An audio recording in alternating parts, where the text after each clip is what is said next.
My daughter forced me to give up my parental rights, so her rich stepdad could adopt her. 10 years later, she came back begging after he cut her off. When my daughter Emma was 10, my ex-wife Lauren admitted she'd been having an affair with a wealthy businessman named Victor.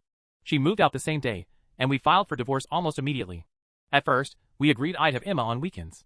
I was working 2 jobs while Lauren wasn't working at all. Those early months meant everything to me. I planned little road trips, movie nights, and cheap adventures just to make her feel loved and safe. But slowly, things changed. Emma started canceling Fridays, saying she was going skiing or flying somewhere fancy with her stepdad. Weekly visits turned into once a month. Then just random single days when she felt like showing up. When we were together, she constantly compared everything. I checked prices at restaurants. Victor never did. My car wasn't nice enough. She bragged about the PlayStation he bought her, the expensive bike, the vacations.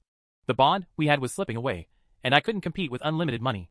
Then she disappeared completely. 3 months without a single reply.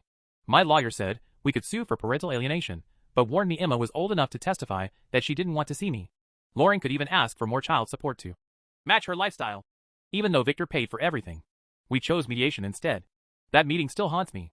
Lauren and Victor claimed they had nothing to do with it, and told Emma to speak for herself.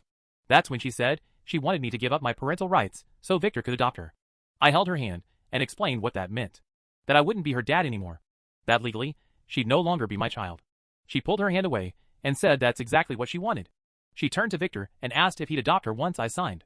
He smiled and called her sweetheart. My world collapsed. After weeks of pressure and no real legal options, I signed the papers. I fell apart after that. Lost one job, then the other. Moved towns just to breathe again. It took years of therapy, the gym, and long solo hikes to rebuild myself. Eventually I met Hannah, who had a little girl named Lucy. I kept my distance at first, terrified of loving another child. But when Lucy asked me to adopt her years later, something healed.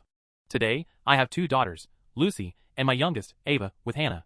Last week, I heard someone yell, "Dad." It was Emma, 22 years old, smiling like nothing happened. I told her calmly that I have 2 daughters, and she isn't one of them. The next day, she showed up at my house. Lauren had died.